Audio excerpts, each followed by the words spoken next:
Good evening, and welcome you to this year's Boyle Lecture. I do so at the threshold of a year which marks for us at St Mary Le Bow 50 years since the rebuilding and reconsecration of the church after a near total loss in May 1941. We have a number of celebrations in planning, of which this rightly is the first.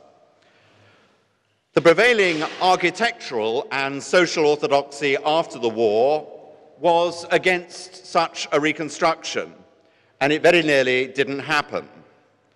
Today, many recall this restored church for the seemingly singular device of two pulpits. In itself, just one of the revivals of the liturgical movement, which idiom probably rescued the restorers, and which movement gripped the historic churches from the 1920s onwards and sought to restore something of the conditions of worship of the earliest Christian communities. Thus, ambos, not pulpits, for the declamation of the epistle, south, and the gospel, north.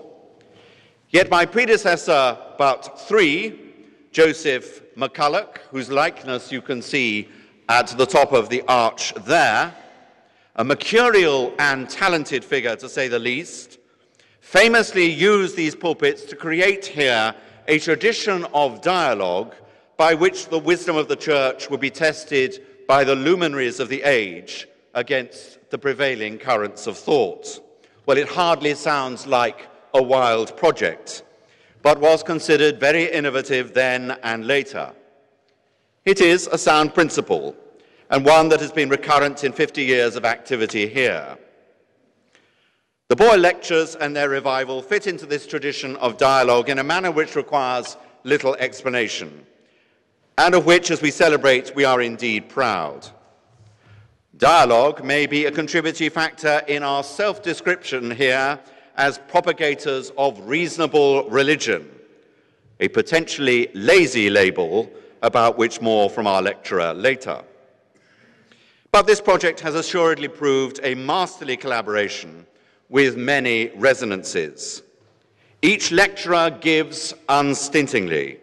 In Professor McGrath's case, this does not remotely surprise me, as I recall sitting in the shadows as a raw freshman more than 30 years ago as he debated fluently with our very donnish dean. The worshipful company of Mercers, whose hall is in the parish, have embraced the Boyle Lecture from the outset, and their support is handsomely displayed in the arrangements for tonight. The Grocers' Company have also been unfailingly generous throughout, together with other supporters, including Gresham College.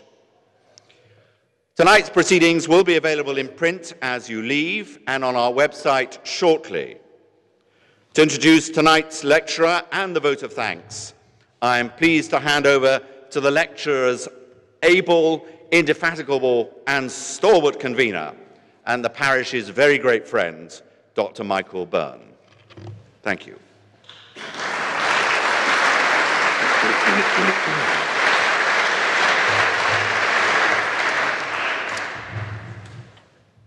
Ladies and gentlemen, it's a great pleasure to echo George's welcome to this, the 11th Boyle Lecture of the new series, and to introduce this evening's speaker, Professor Alister McGrath. In making arrangements for the original series of Boyle Lectures in 1691, shortly before his death, Robert Boyle charged those delivering the lectures that they were to be used, and I quote, for proving the Christian religion against notorious infidels, atheists, theists, pagans, Jews, and Mohammedans, but that they were not to descend lower by dealing with any controversies that are among Christians themselves. I found myself thinking of these famous words last month on a visit to Jerusalem. There, after a morning of wandering in the Old City and noting the clear boundaries between the Jewish, Christian, Muslim, and Armenian quarters, I went to the Church of the Holy Sepulchre, the main Christian shrine within the city.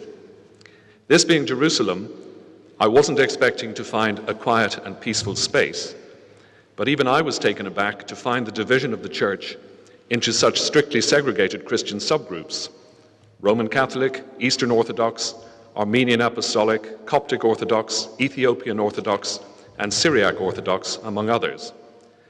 Tensions between the rival Christian groups run high at times, with fistfights and other brawls an occasional occurrence.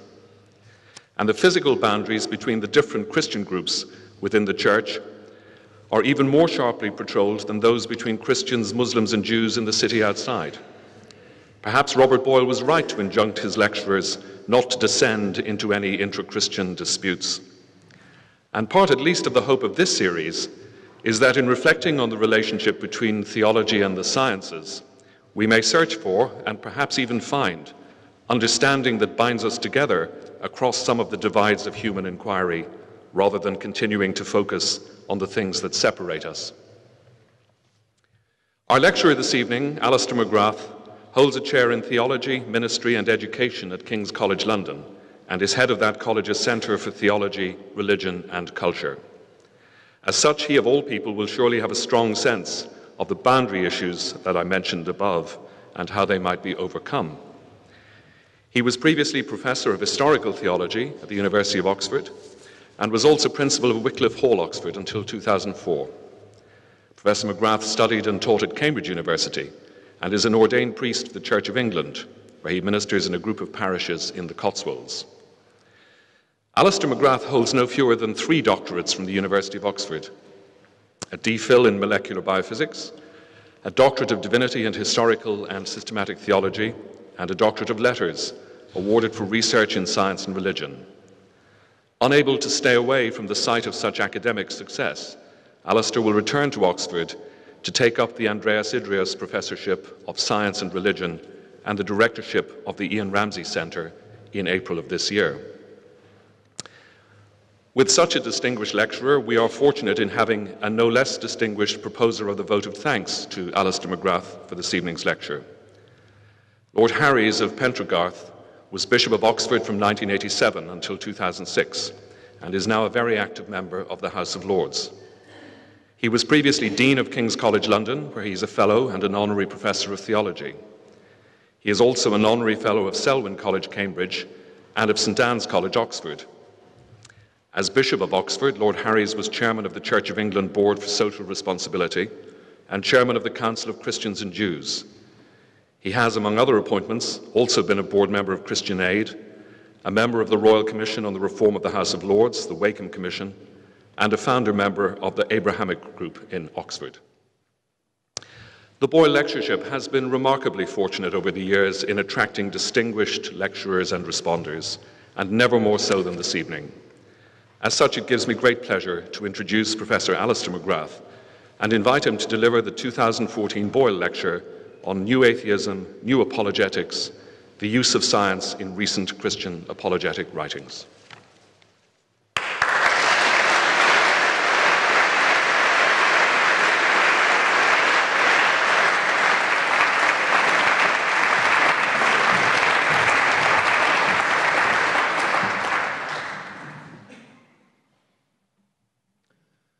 Well, ladies and gentlemen, it is a very great pleasure to be able to deliver the 2014 Boyle Lecture. And in doing so, I'm conscious of standing in the shadows of some great figures in both the immediate and the more distant past. The Boyle Lectures, delivered over the period 1692 to 1732, are widely regarded as one of the most significant public demonstrations of the reasonableness of Christianity in the early modern period, characterized by that era's growing emphasis on the importance of a rational defense of faith and an increasing suspicion of ecclesiastical authority. Intellectual and cultural historians are increasingly appreciating the importance of what is often known as the Augustan Age in shaping modern attitudes towards science and religion. Now, the first series of Boyle Lectures, delivered in 1692 by Richard Bentley, were devoted to what he called a confutation of atheism. And I thought it might be interesting to make a connection with our own times and to consider some issues in the field of science and religion which are highlighted by the rise of what we have come to term, for better or worse, the new atheism. The phrase is perhaps unhelpful in that most of the ideas associated with this movement are far from being new. I think what is genuinely new about this movement is not so much its intellectual outlook, but its tone of engagement. As has often been pointed out within scholarly assessments of the movement, its novelty value lies primarily in the aggressive rhetoric on the one hand and its unpleasant tendency to focus its polemic against religious people rather than against religious ideas. Now, it's not my intention to engage the ideas of the new atheism in this lecture. This has already been done by so many people in so many ways that it seems pointless to add further to an increasingly tired and stale discussion. My intention, rather, is to explore how the assertion of epistemological priority and privileges on the part of the natural sciences by leading new atheist writers such as Richard Dawkins has been reflected in the way in which Christian apologetics has deployed recognizably scientific strategies and working assumptions in responding to them. Now, this is not about science versus religion, although it suits the purposes and agendas of some to present it as such. As we will see, it is fundamentally about competing interpretations of science and diverging applications of the scientific method. As I think many of you know, I began my academic career as a scientist, studying chemistry at Oxford University and then researching in the biological sciences at Oxford under Professor Sir George Rader. And this immersion in a scientific research culture is meant to shape minds and patterns of thought, and it certainly shaped mine. As I look back on my own intellectual development, I can see 4 points at which Oxford scientific culture had a decisive impact on my own approach to thinking and to writing. First, I absorbed an emphasis on clarity of writing and presentation. Opaque, ambivalent, highly nuanced forms of speech were to be avoided, in that they constituted a barrier to grasping your methods, your results, and your interpretations. I remain suspicious of the habit that some theologians seem to regard as some kind of intellectual virtue, namely, apparently hiding behind words, and I take particular pleasure in the writings of those who aim for clarity of expression and formulation. After taking advice, the first Christian theologian I read seriously was Karl Barth, and he persuaded me that theology could indeed be taken seriously by a scientist. I often wonder, I must confess, what might have happened if I had begun my reading elsewhere. But happily, other theologians I studied reinforced this impression, most notably Thomas F. Torrance and Austin Farrow. Second, an evidence-based approach to argument is now hardwired into my soul and is reflected in the fundamental questions that I ask as a theologian. Why should someone think this? How might they be shown to be wrong? What evidence underlies your position? And it seems to me that the capacity to assemble a well-ordered evidential argument is one of the most important skills that any scientist can develop. And I think I must insist that theologians must learn from this And I intend no disrespect, but I am unhappy about the tendency I see in some theologians to assert rather than to argue, to appeal to an authority rather than evidence, without providing reasons for those assertions or anticipating objections and alternatives. It seems to me that more theologians need to take seriously the intellectual discipline of evidence-based thinking, not least in engagement with the public domain. A third habit of thought that I picked up during my time as a scientist is related to this.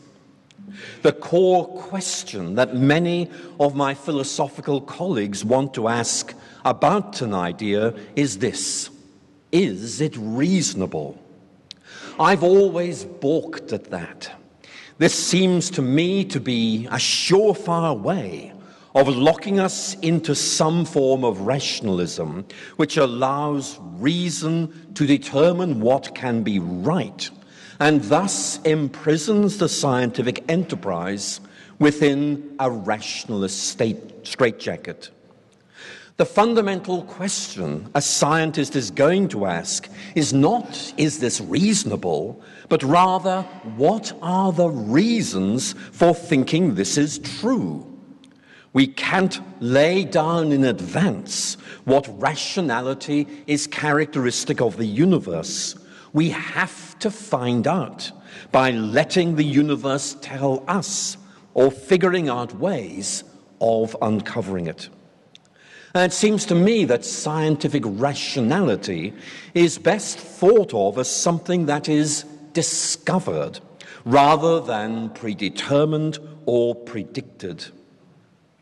In my first year studying chemistry at Oxford, I specialized in quantum theory, and I soon realized that I had to learn to conform my own thinking to the structure of the universe rather than tell the universe what form it should take, based on what seemed to me to be reasonable. I exaggerate slightly, but we might suggest that rationalism tells the universe what it ought to be like, whereas science allows the universe to answer back and listens to it. You will not need me to tell you how this line of thought is theologically productive and responsible. To give one obvious example, the key question to ask about the doctrine of the Trinity is not, is this reasonable? As Augustine of Hippo pointed out ages ago, the task of theology is not to reduce God to the intellectually manageable and then label that reasonable. It is to expand the vision of the human intellect so that it can grasp as much of God as it can, an idea that's best expressed perhaps with the idea of mystery, namely something that we cannot grasp in its totality.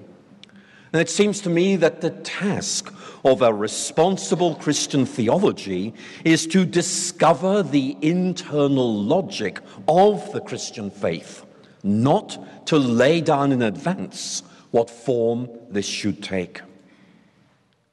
But it is a fourth habit of thought that I want to highlight. When confronted with a series of observations, the scientist's fundamental instinct is to try and figure out what big picture or what theory makes the most sense of them. Let's remember that a theory, Greek theoria, is ultimately a way of seeing or beholding things. And although I remain unpersuaded by Martin Heidegger's more adventurous explorations of this theme, like the idea that theory is a kind of sacral beholding, his more modest reflections on the need to see things properly seems to me to be entirely plausible.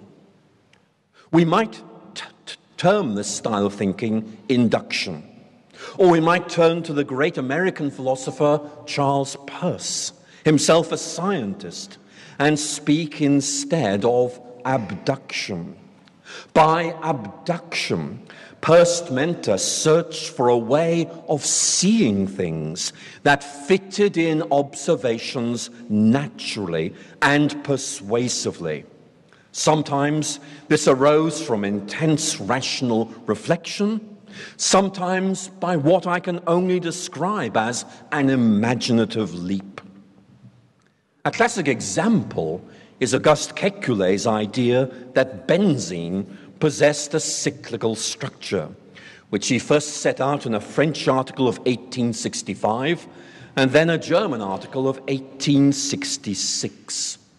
Now, Kekulé did not explain the logic of discovery lying behind this idea at that time, although his subsequent work provided an extensive logic of justification for the ring structure of benzene. Yet in 1890, at a celebration marking the 25th anniversary of this suggestion, by then, of course, widely accepted, Kekulé spoke of how this idea came to him, perhaps because his reputation was then beyond reproach. Kekulé felt able to tell his astonished audience of the unorthodox manner by which he developed this idea in the first place. He had had a dream of a snake chasing its own tail. Happily, I may add, Sigmund Freud had yet to develop his own distinctive way of explaining dreams about snakes. But whatever the origins of this idea might be, they're speculative, even mystical, the fact remains that when it was checked out against the evidence, it seemed to work. The manner of its derivation might be opaque, but the manner of its verification was clear and ultimately persuasive. But these historical reflections are little more than a prelude to my main themes this evening. The question I wish to explore in this lecture is this: given the emphasis of the new atheism on the natural sciences as a model for rationality, what response might Christians make? Answering this question allows us an angle of approach to the relation of science and religion, which I believe to be illuminating and helpful, providing its limits are understood and acknowledged. Although this question is given a new prominence by the new atheism, it is important in its own right. And I want to suggest to you that this fourth habit of thought I developed as a scientist, namely looking for the big picture or the best explanation, is both theologically and apologetically significant. Let me emphasize that I make no claim to personal acuity here. My point is simply that this habit of thought is typical of the scientific enterprise and reflects its empirical and evidential orientation. I think that we must recognize that in bringing science and religion into discussion with one another, we are only dealing with a partial encounter. Science and religion can neither be elided nor declared to be non-overlapping magisteria, because there are clearly areas of shared interest and concern, despite important divergences that must be noted and respected. And one of those is a desire to make sense of things. The whole issue of making sense of reality is deeply embedded within both the natural sciences and the Christian faith. Indeed, if I might offer a personal perspective, one factor that led me decisively away from my useful atheism to Christianity was my growing realization that the Christian faith made far more sense of what I saw around me and experienced within me than its atheist alternatives. And I gladly endorse C.S. Lewis's statement, now, of course, inscribed on his memorial stone in Poets' Corner in Westminster Abbey. I believe in Christianity as I believe that the sun has risen, not only because I see it, but because by it I see everything else. Yet there is more to Christianity than making sense of things.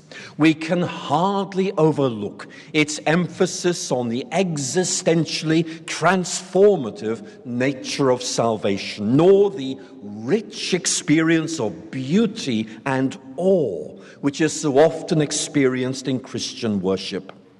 Yet the fact remains that the intellectual capaciousness of faith cannot be overlooked. As a Harvard psychologist, William James, suggested many years ago, religious faith is basically a faith in the existence of an unseen order of some kind in which the riddles of the natural order may be found and explained. Now, I concede that this aspect of Christianity can be overemphasized, leading to an impoverishment of faith. Dorothy L. Sayers, unquestionably one of the finest lay theologians of the 20th century, was convinced that Christianity seemed to offer what she called the only explanation of the universe that is intellectually satisfactory. Yet she subsequently wrote to William Temple, Archbishop of Canterbury, confessing that she was so attractive to this aspect of Christianity that at times she wondered whether, in her words, she had merely fallen in love with an intellectual pattern. And looking back on my own exploration of my faith, I can see this failing, and it is a failing, reflected in my own early thinking. Yet as I grew in faith, its imaginative and aesthetic dimensions became increasingly evident to my mind and increasingly important to my theological articulation. Yet that intellectual foundation remains firmly embedded in my mind, giving structure and stability to everything else that is based on it. Now, at the other end of this spectrum of possibilities, we might note the brilliantly argued critique of the new atheism provided by Terry Eagleton, who was severely critical of those who treat religion as a fundamentally explanatory phenomenon. He writes, Christianity was never meant to be an explanation of anything in the first place. It's rather like saying that thanks to the electric toaster, we can forget about Chekhov. And Eagleton suggests that believing that, I quote, religion is a botched attempt to explain the world is about as helpful as seeing ballet as a botched attempt to run for a bus. Now, it seems to me Eagleton is surely right to argue that there is more to Christianity than an attempt to make sense of things. Yet this explanatory theme is, as Dorothy Sayers rightly appreciated, part of its rich heritage. Christians have always held that their faith makes sense in itself and makes sense of the enigmas and riddles of our experience as well. The gospel, if you like, is an illuminating radiance that lights up the landscape of reality, allowing us to see things as they really are. And we might think of the French philosopher Simone Weil, who made this point particularly well, and I cite from her. If I light an electric torch at night out of doors, I don't judge its power by looking at the bulb, but by seeing how many objects it lights up. The brightness of a source of light is appreciated by the illumination it projects on non-luminous objects. The value of a religious, or more generally, a spiritual way of life is appreciated by the amount of illumination thrown upon the things of this world. Now, it seems to me that the ability to illuminate reality is an important measure of the reliability of a theory. The best theory is going to be the one that's able to fit in observations and experiences most elegantly, most simply, most comprehensively, and most fruitfully. And this way of approaching things has come to play a significant role in recent Christian apologetics. The approach adopted is not primarily deductive. Instead of saying that there are certain incorrigible conclusions that force us to draw the additional conclusion that God exists, we suggest that the Christian faith is like a good scientific theory. It gathers together or colligates observations and experiences in a manner that is plausible, expansive, and productive. I mentioned Lewis a moment ago, and as many of you will know, Lewis was an atheist as a young man, taking the view that modern science, by which he meant the science of the 1910s, had discredited faith. So what were his reasons for returning to faith after his atheist experimentations? In an unpublished manuscript dating from around 1930, Lewis makes a remarkable statement which I would like to share with you. I am an empirical theist. I arrived at God by induction. Now, this may surprise some of you here tonight, but it fits in perfectly, not simply with the general trajectory of Lewis's intellectual development, but with his apologetic writings of the early 1940s, in which the rationality of faith is treated as a matter of supreme importance. And interestingly, Lewis makes an implicit appeal to a characteristically empirical mode of reflection in explaining the rational basis of his conversion. Yet I must point out that Lewis probably found this way of thinking already expressed in the writings of his great hero, G.K. Chesterton. After his initial agnosticism, Chesterton's spiritual journey took a decisive new turn in 1903.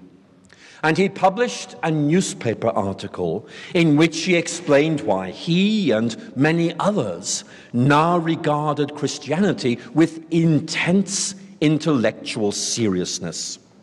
We've returned to it, he wrote, because it is an intelligible picture of a world.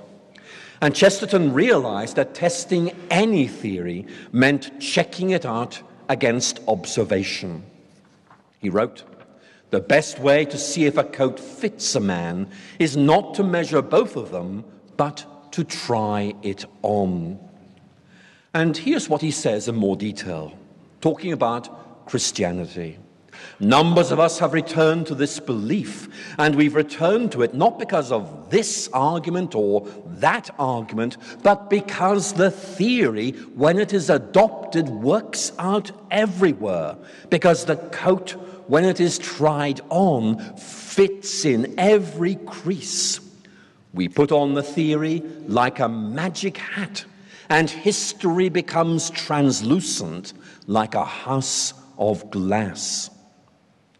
Now, Chesterton's argument, as you will have seen, is that the Christian vision of reality as a whole, rather than any of its individual components, proves compelling. Individual observations of nature do not prove Christianity to be true.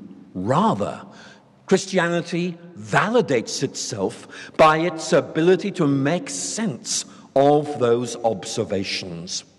And Chesterton puts this, I think, rather beautifully. The phenomenon does not prove religion, but religion explains the phenomenon. For Chesterton, a good theory, whether scientific or religious is to be judged by the amount of illumination it offers and its capacity to accommodate what we see in the world around us and what we experience within us. Once more, we note an implicitly inductive approach being adopted to apologetic questions, fitting in well with the habits of thought of many scientists. Now, Chesterton and Lewis are widely regarded as two of the best apologists of the 20th century. And we need to note that they were not writing in reaction against the new atheism or its forebears. Their approach here is not conditioned by circumstances nor provoked by a specific controversy. Neither Chesterton nor Lewis would claim any scientific credentials, yet their inductive mode of thinking is familiar to any scientist.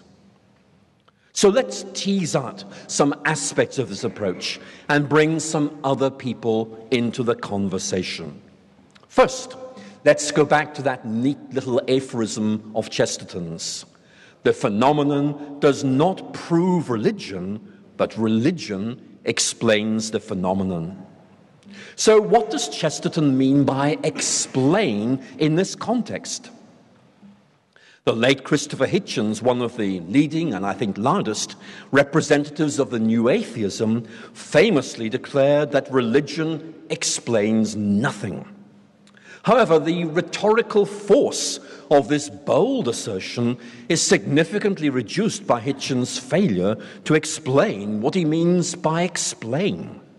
So let's explore this point a little further.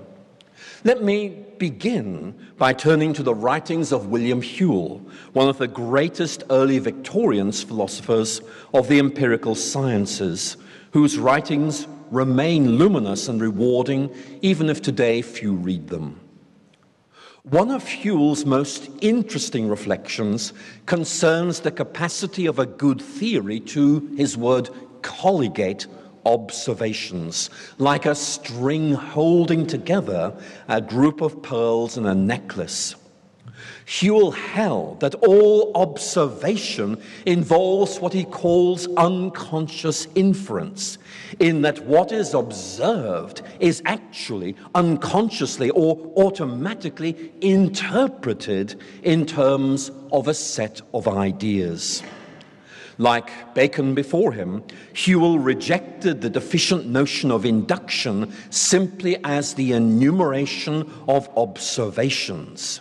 Instead, Whewell developed the idea that induction was a process of reflection that added something essential to this process of enumeration, namely, some kind of organizing principle. In the process of induction, he suggested, and I quote, "There is a new element added to the combination of instances by the very act of thought by which they were combined." Whewell held that this act of thought was to be understood as a process of colligation. That is to say, the mental operation of bringing together a number of empirical facts by, his words, superinducing upon them a way of thinking that unites the facts, holding them together. And for Whewell, this renders them capable of being expressed by a general law which both identifies and illuminates what he called the true bond of unity by which the phenomena are held together. Now, one of the points that emerges from Whewell's perceptive analysis is that a good theory is able to, his word, colligate observations that might up to that point have been regarded as disconnected. We might think, for example, of Newton's theory of gravity as colligating observations which up to that point had been seen as disconnected, such as the falling of an apple to the ground and the orbiting of planets around the sun. And as many of you will know, this idea of explanation of colligation, as of what might otherwise be seen as unrelated and disparate events, underlies Margaret Morrison's recent notion of unitive explanation, which has obvious implications for Christian apologetics. It also underlies the approach known as inference to the best explanation, now widely regarded as the dominant philosophy of science.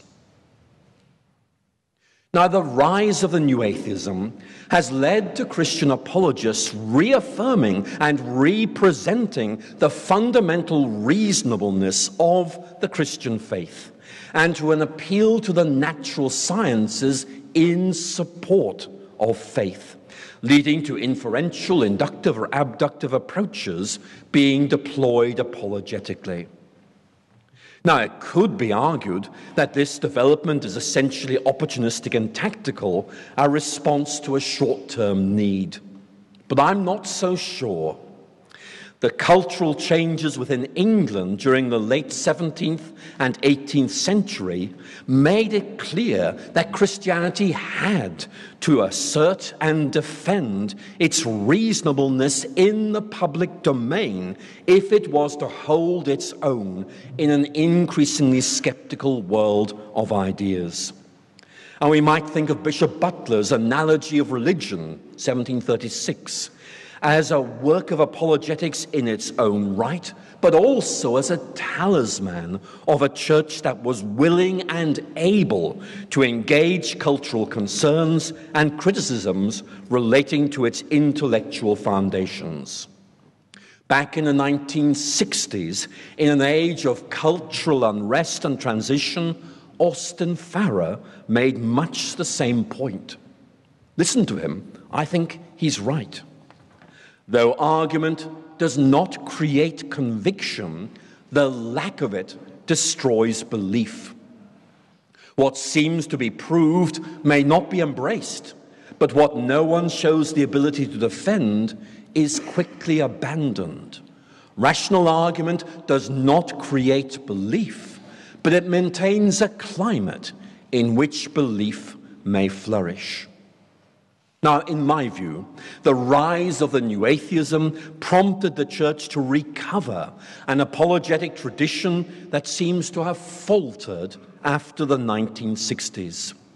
And it seems to me that the continued popularity of the apologetic writings of C.S. Lewis, whose books sell more copies today than during his lifetime, is partly a reflection of their merits, but also a reflection of the fact that nobody seems to have emerged as Lewis's obvious successor as a popular Christian apologist. And what I want to highlight in this lecture is the way in which the new atheism's somewhat unsophisticated evidential appeal to science as indicative of atheism is being matched within Christian circles by a rather more sophisticated appeal to the scientific method as supportive of faith. Now, I hope that I will need to offer no justification for my choice of John Polkinghorne to illustrate this approach. I also hope he will need nothing by way of introduction, not least because he wrote, though sadly on account of illness was unable to deliver, the Boyle Lecture last year. I first began to read Polkinghorne's works in the early 1980s, and I continue to do so with both profit and admiration. So what approach does he adopt? A number of studies of his approach have picked up on his idea of congruence. This is expressed at a number of levels, including what many of you will recall as his important reflections on the unreasonable effectiveness of mathematics. Listen to what he says. Many of you will recognize these words. We are so familiar with the fact that we can understand the world that most of the time we take it for granted. It's what makes science possible. Yet, It could have been otherwise. The universe might have been a disorderly chaos rather than an orderly cosmos, or it might have had a rationality that was inaccessible to us. There is a congruence between our minds and the universe, between the rationality experienced within and the rationality observed without. And Polkinghorne's point is that this congruence requires explanation. We might recall Albert Einstein's famous quip here: the most incomprehensible thing about the universe is that it is comprehensible. So we must ask, what way of looking at things makes sense of that? How can we render intelligibility intelligible? Polkinghorne's answer over the years, increasingly framed in explicitly Trinitarian terms, is that Christianity provides us with a framework that explains what is otherwise a miracle or a most fortunate accident. And in what follows, I want to look at several themes that I discern within Polkinghorne's approach, which seem to me to be both warranted and helpful. To begin with, let's note that Polkinghorne makes a critical and I think important distinction between what critical realists call different levels of explanation.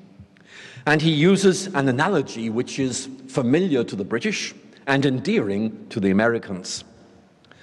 Suppose, Polkinghorne suggests, that he decides to make a pot of tea. So he puts a kettle on the gas stove. An observer might see this kettle of water on the stove and ask, why is this water boiling? At one level, the answer is to be framed scientifically. Burning gas generates heat, which is transferred to the water and thus raises the temperature of the water to its boiling point.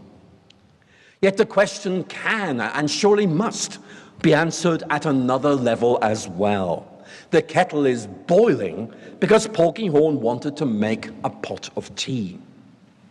Now, my point here is that both these responses are valid and both are grounded in reality, yet they are not in competition.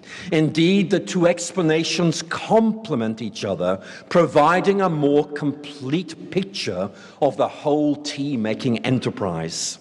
The two explanations are to be seen, to use Polkinghorne's words, as friends, not foes. Now, why is that point so important?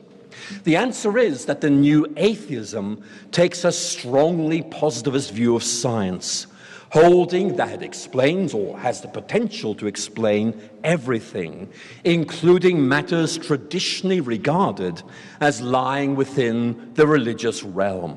Science and religion, they argue, offer competing explanations. And for the new atheism, science will ultimately triumph, and religious explanations will simply fade away. There cannot be multiple explanations of the same things, and only the scientific explanation can be valid. But I think we can critique that.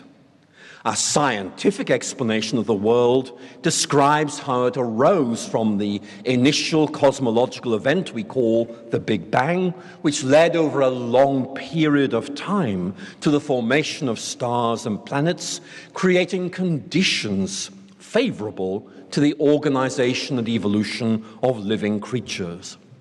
And in that account, no reference is made, or indeed needs to be made, to God. Yet, the Christian will supplement this account, speaking of God bringing the world into existence and directing it towards its intended outcomes.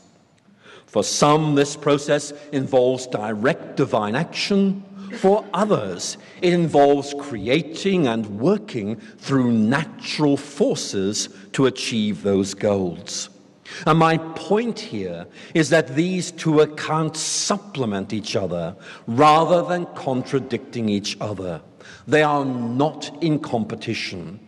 As Polkinghorne rightly notes, and I quote, "Our goal is an integrated picture of the way the world is."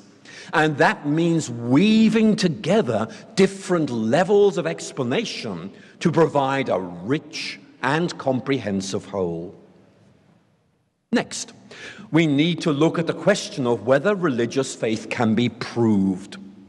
Polkinghorne makes it clear that Christian belief can be regarded as warranted or justified.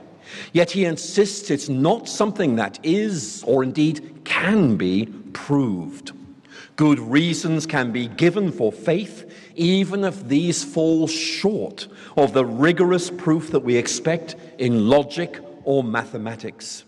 But on further reflection, we realize that this form of rigorous proof is actually limited to logic and mathematics. Let me again quote from Polkinghorne.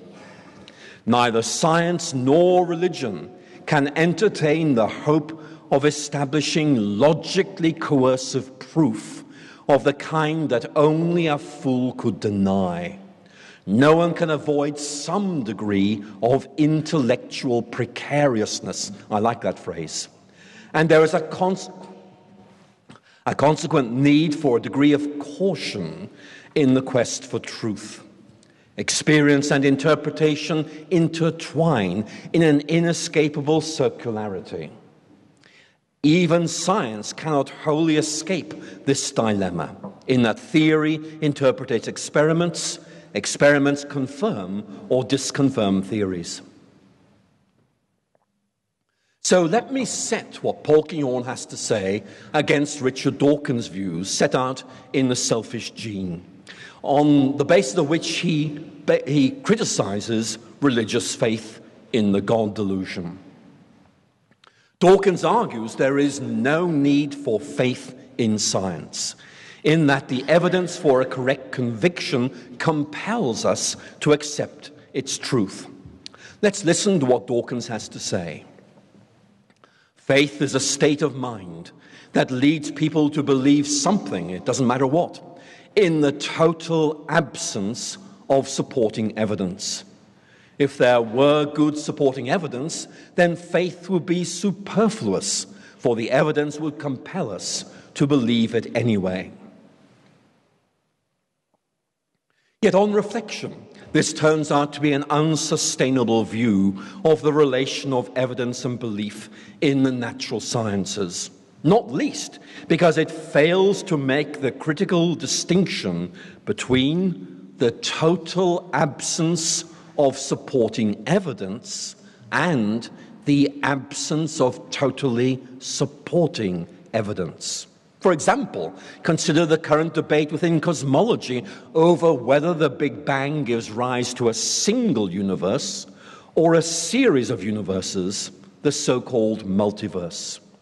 Many scientists support the former approach, and equally distinguished scientists support the latter, but both are real options for thinking and informed scientists who make their decisions on the basis of their judgments about how best to interpret the evidence.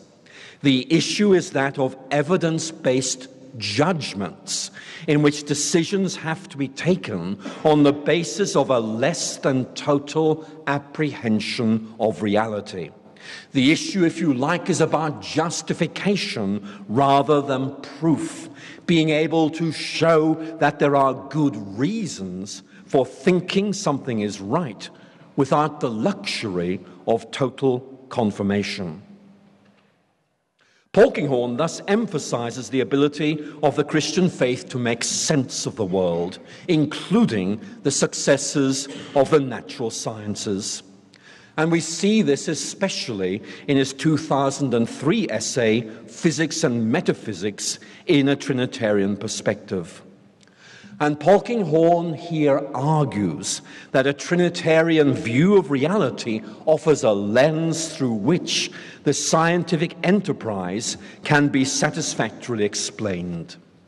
For Polkinghorne, science raises questions which it cannot answer on the basis of its own methods, thus pointing the way to the need for a renewed theological engagement with nature. And this general approach, often in redacted forms, is now encountered widely throughout the Christian community, particularly among natural scientists who find it to resonate strongly with their working methods and assumptions. Now, thus far, I have commended an appeal to the natural sciences in engaging the new atheism. Yet I need to add a little more texture and depth to this discussion. We must, I think, appreciate that the use of such scientific approaches to apologetics is not without risk. To appreciate this point, let's reflect further on the original Boyle Lectures of the 1690s and early 1700s.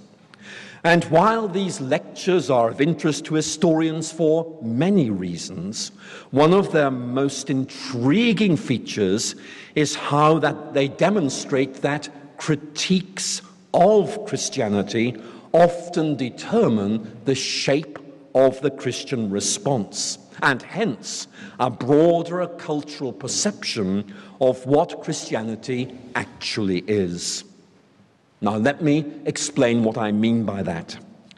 Any attempt to describe Christianity properly would have to take into account its rational, moral, and aesthetic dimensions, recognizing that it is a multifaceted phenomenon which is surprisingly resistant to reductionist accounts of either its identity or significance. Yet, the skeptical criticisms of Christianity of the early Augustan age primarily challenged its intrinsic rationality.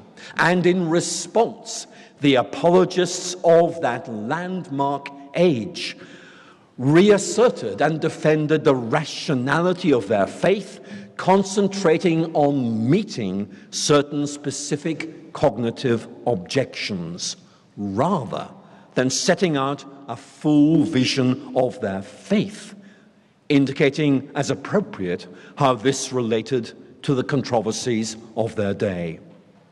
Now, at one level, this is an entirely sound rhetorical strategy, in that objections are seen to be engaged and to be met. But I must suggest it also unintendedly creates the impression that Christianity is simply a rational belief system. And this, I think I must insist, is an impoverished view of Christianity. In other words, a defensible apologetic strategy thus unintentionally creates a misleading or an impoverished perception of what Christianity is all about. And I see a similar trend in today's responses to the new atheism. The new atheists, especially Richard Dawkins and Christopher Hitchens, launched a critique of Christianity which focused on its alleged rational and moral defects. And Christian apologists responded by meeting these rational and moral concerns point by point. Yet with hindsight, we can see that the new atheism set the terms of that debate, in effect determining the battleground. And that's why I think the initial new atheist critique served to crystallize so many popular perceptions about the nature of Christianity.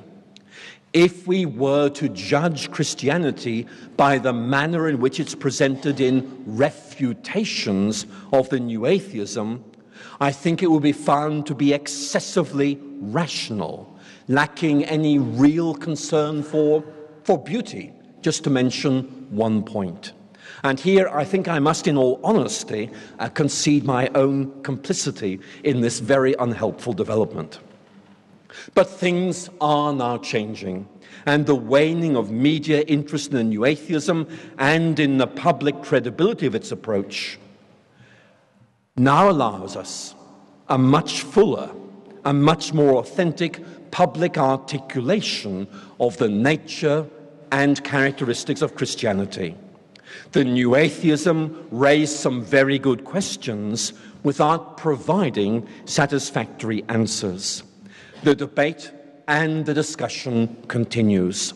And the huge public interest in the 50th anniversary of the death of C.S. Lewis partly reflects his rich imaginative vision of the Christian faith.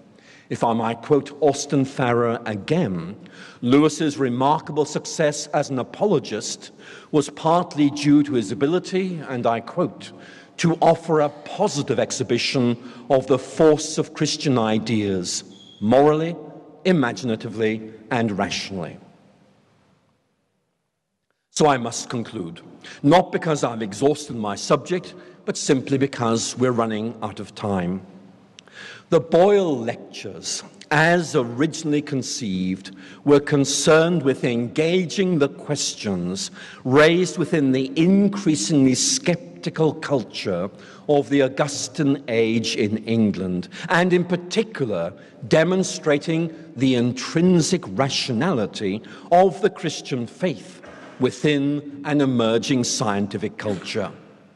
I believe that this task needs to be continued, and I see plenty of encouraging signs that this is taking place, not least this impressive new series of Boyle Lectures here at St. Mary Le Bow.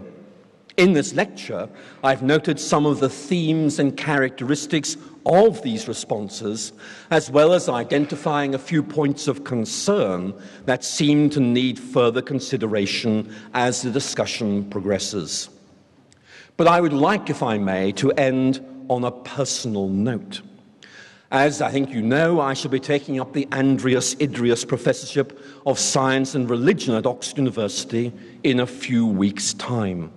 And I have the privilege of succeeding two distinguished historians, John Hedley Brooke and Peter Harrison, who have made landmark contributions to the field of science and religion. And during its first phase, the Idrius Chair has become associated with outstanding research and teaching in the field of science and religion. Yet for the reasons I've outlined in this lecture, I've concluded that the Idrius Chair, without losing its vital focus on excellence in teaching and research, must also be a chair of public engagement.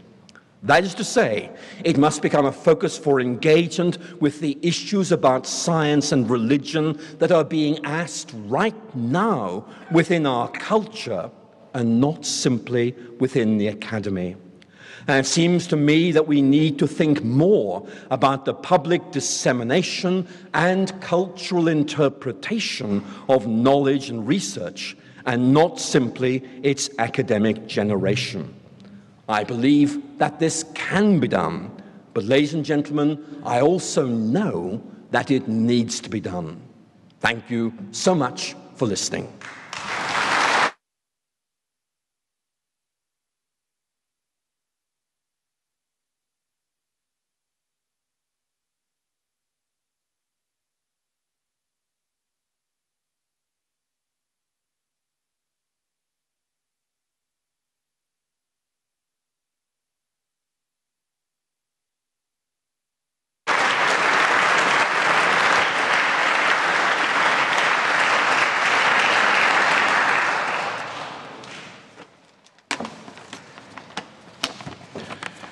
My first very welcome duty is to thank Alister on behalf of us all for a wonderful lecture. Clear in language and clear in theme, he's drawn on his wide reading in science and religion to illuminate a contemporary issue of great importance. We could not have been better served. Thank you, Alister. In my response, I want to make 4 points which are also in the nature of questions. Vast issues which I'll have to state with absurd brevity. First, Alister stressed that science proceeds on the basis of induction, the collation of observed phenomena in order to explore how they might fit together in a wider picture, and he suggests that this is not dissimilar to theological method. But I always understood that at the heart of science, this wider picture arrived at by observation also enables us to make assertions or predictions that can be tested in practice for their truth or falsity. And this gave rise to a great debate in the 1950s about whether theological assertions could be put to the test in a similar way. If not, it was suggested that they were meaningless. This resulted in the attempts of people like John Hick to affirm the idea of eschatological verification. So the first question in my mind is about whether or not the ability to make assertions that can be tested out is a fundamental aspect of scientific method, and if it is, what are the implications for theological method? Secondly, in referring to the idea of a big picture which makes most sense of things, Alister says, the best theory is the one that is able to fit in observations and experiences most elegantly, most simply, most comprehensively, and most fruitfully. He described how he, as well as C.S. Lewis, found that the Christian faith did indeed do this for them. I'd want to suggest, however, that whatever may be the case in science, when it comes to a wider worldview about the nature of life as a whole, making sense of things cannot of itself tell us whether or not that view is true. It might hold things together in a wonderful, elegant, unified pattern and still not be true. Now, I hold this position because of what I've always understood Kant's arguments against the traditional arguments for the existence of God to entail. Quite simply, we don't know whether the kind of reasoning which we know works in helping us to understand phenomena within the world is applicable to the universe as a whole. To assume that it does, to assume, for example, that because nothing in this life happens without a cause or causes, there must be an uncreated cause for the universe to be here in the first place, is simply to beg the question.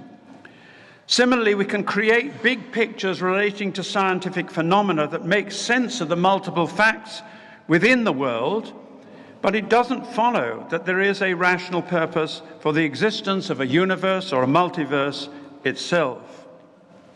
And it seems to me that the implication of this is that we can never say for certain, from a totally impartial point of view, whether the universe is the product of a rational purpose or is a tale of sound and fury signifying nothing. We simply don't know one way or the other. And there's nothing sinister about this. It's just that we have a limited human's eye view of the world. It's hugely satisfying to believe that the universe as a whole makes sense. But from a strictly detached point of view, I suggest we simply don't know. Now, thirdly, I do believe that things can be held together in an all-embracing explanation of life's meaning and purpose, but only on the basis of the Christian faith as a whole. Indeed, I know that Alister would wholeheartedly agree with this, as he was very careful to affirm that the kind of issue he was concerned with in this great lecture tonight, though very important, must not be seen apart from wider Christian issues. And I emphasize the Christian faith as a whole because I suspect that for most people, the central issue for faith is not its alleged incompatibility with science, but the incompatibility of life as we know it with the idea of a just and loving creation. Last week it was reported that before he died, Mikhail Kalashnikov, the designer of the deadly killing weapon, the AK-47 that bears his name, wrote to the Patriarch of Moscow in great spiritual torment because he felt responsible for the deaths of millions who died as a result of armed groups in every part of the world using his design. As he wrote, "The longer I live, the more this question drills itself into my brain, and the more I wonder why the Lord allowed man the devilish desires of envy, greed, aggression. Yes, an increasing number of churches and monasteries in our land, and yet evil does not decrease." Or as another Russian, a fictional one, Ivan Karamazov, put it, It's not God I don't believe in, Alyosha. It's just that I return him my ticket. I used to enjoy teasing Richard Dawkins by saying, Richard, there's so many good arguments against religion. Why do you keep dragging science into it? I believe that these arguments, this challenge presented by the character of life, can only be lived with, not finally solved, with the full panoply of the Christian faith. Faith that God himself shares in human anguish to the full in Christ, his resurrection, and its fulfillment in an eternal order in which the loving purpose of divine love prevails and suffuses all things. That, for me, is the only way life can be seen to have a logic to it, but it's the logic, of course, of love, of divine wisdom. Yet, as I argued for my third point, just because it makes sense for me in that way, it doesn't mean to say that it's true. So I come on to my fourth and last point.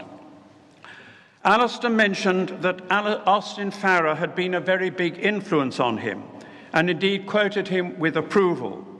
He, together with Donald Mackinnon in a very different way, and Reinhold Niebuhr in the application of the Christian faith to the political order, have been the biggest influences on my theological thinking, and Farrer probably the biggest.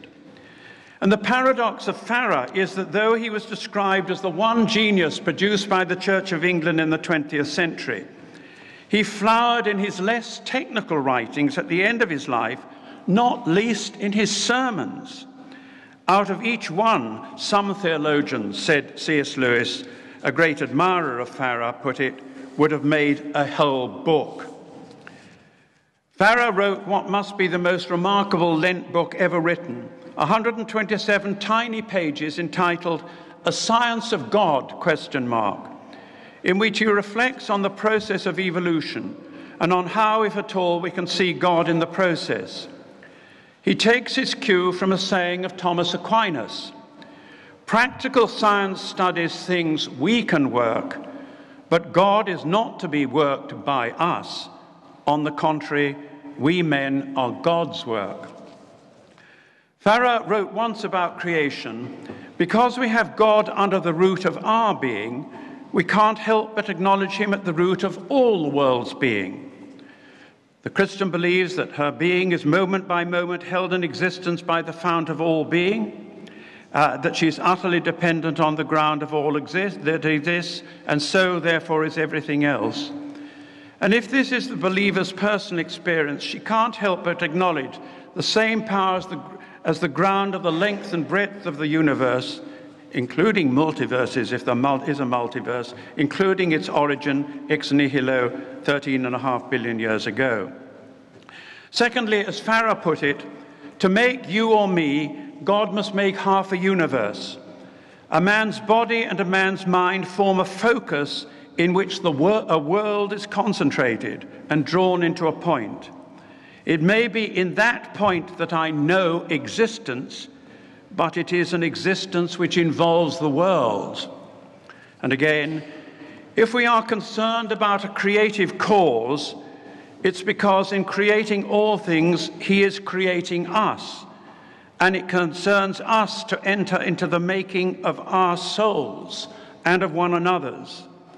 To enter into the action of God, thus, is what we mean by religion. And it is something we do. It is a matter of experience. In short, a believer seeks to align their life with the divine illumination and leading, but because we exist as the product of evolution, that divine illumination and leading has been present at every point in the whole process. We read back from our own interaction with the divine will that there is a divine will working in and through all secondary causes, all those causes that can be mapped out so well by scientific exploration. The divine leading cannot, of course, be located by scientific scrutiny, but the religious believer who claims to be aware of this will in their own life cannot but help posit this will at the basis of all life, cannot help in the sense that consistency of thought demands it. R.S. Thomas gets the paradoxical nature of that divine leading in a late poem when he writes, to yield to an unfelt pressure that, irresistible in itself, had the character of everything but coercion.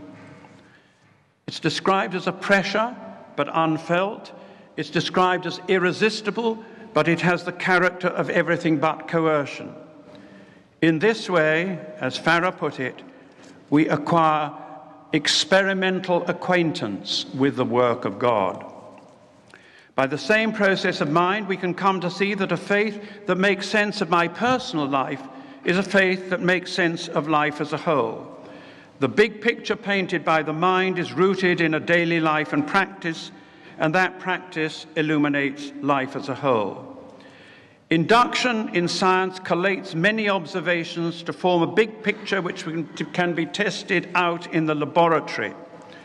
Induction in theology collates not only observations of how the world works, but insights of living and disclosure to form a big picture of God that can be tested in personal experience. For God is not to be worked by us, said Farrar. On the contrary, we are God's works.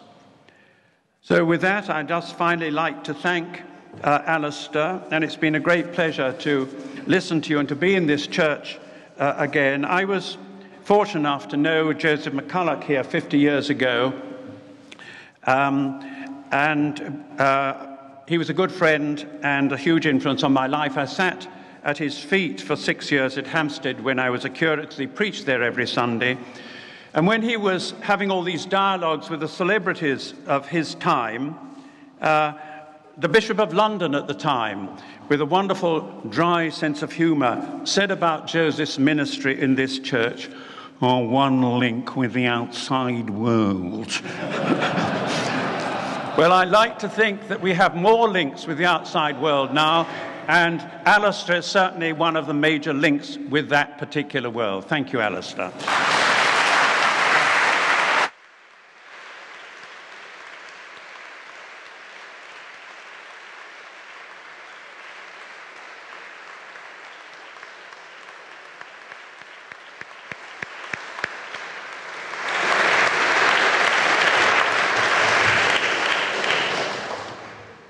With very warm and appreciative thanks both to Alister McGrath and Richard Harris, I'm delighted to announce that the 12th Boyle Lecture will take place here on the 25th of February 2015, and the board is pleased to announce, in keeping with a principle that we will look overseas 1 year in 3, that the speaker will be Professor Robert Russell. Bob Russell is founder and director of the Centre for Theology and the Natural Sciences and serves as the Ian Barber Professor of Theology and Science at the Graduate Theological Union in Berkeley, California. A prolific author in the field of science and theology, Bob Russell has also co-edited a multi-volume series of books examining scientific perspectives on divine action through an international research conference program co-sponsored by his institute and by the Vatican Observatory. This major project questioned possible modes of divine action. Dr. Russell has served on the John Templeton Foundation Board of Advisors since its inception and is a co-editor of the journal Theology and Science, a PhD in experimental physics, as well as having master's degrees in divinity, arts, and science. He is ordained in the United Church of Christ and a member of the Society of Ordained Scientists. Ladies and gentlemen, thank you very much for your attention.